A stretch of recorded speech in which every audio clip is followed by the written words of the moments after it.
ki khubor ka Batisi TV.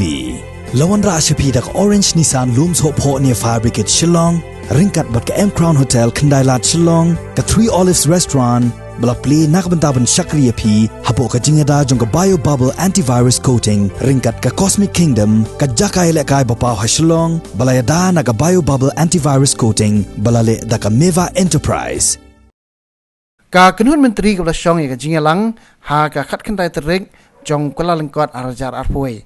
Kelai theri tai bha ban priang burom yang menteri jong katnat kampo yeng jong kari u Amit Shah ha ka arpulai terik u Kuala Lengkot arajar arpoi uban sawan yuk kejat sekini kanong ba Shillong nak benta ban isyamenta ke Jingdawa jong ka North Eastern Council ka ban Shillong ha kini kesngi u sembut menteri rang ba jong Sorkar jela u ba Preston Tensong habe keren bikila pathai ko bor le thu ba nakaliang jong ka Sorkar MDA kala Pynkhreh Lypa ru ye kimat Jingdawa ban sapen sngau hakmat jong Amit Shah halor ke Jingdawa jing kipat ban nong snong ke jela ban pentrai kamno ya ka airline permit ha Meghalaya ban ye keren halor ke jing pendrong ya ka ketien kasi ha ka kernet ke bapra jong ka riti sensyar ke ri India halor ka kernet ke ban rio jong ka riti sensyar ke ri India bat nalor ke ni ka Sorkar jela kan sapen sngau ru halor ke jing sateng ka jing pen bet ye uput sam pedeng ke jela Meghalaya bat ke jela Assam.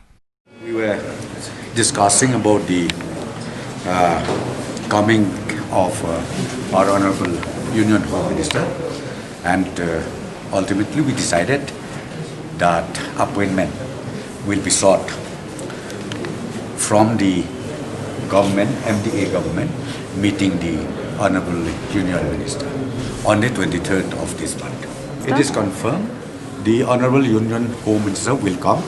He'll be reaching here in Shillong by 10 o'clock, around 10 o'clock, and then the session will start at around 11 o'clock, and thereafter he'll go back to Guwahati. He'll not stay overnight over here, and then he'll go back to Guwahati in the afternoon, after the meeting is over. We had a meeting today, the cabinet, and we will be meeting him.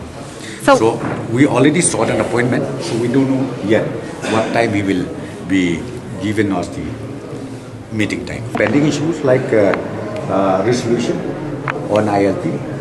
Then the next is about the eighth schedule, then the sixth schedule, and then about the even the long pending interstate issue. That also will flag off to the Honorable Union Minister on the 23rd of this month. Actually, I think we have received few applications from the NGO side, and now arrangement is being made for appointment of the NGOs with the Honorable Union Minister.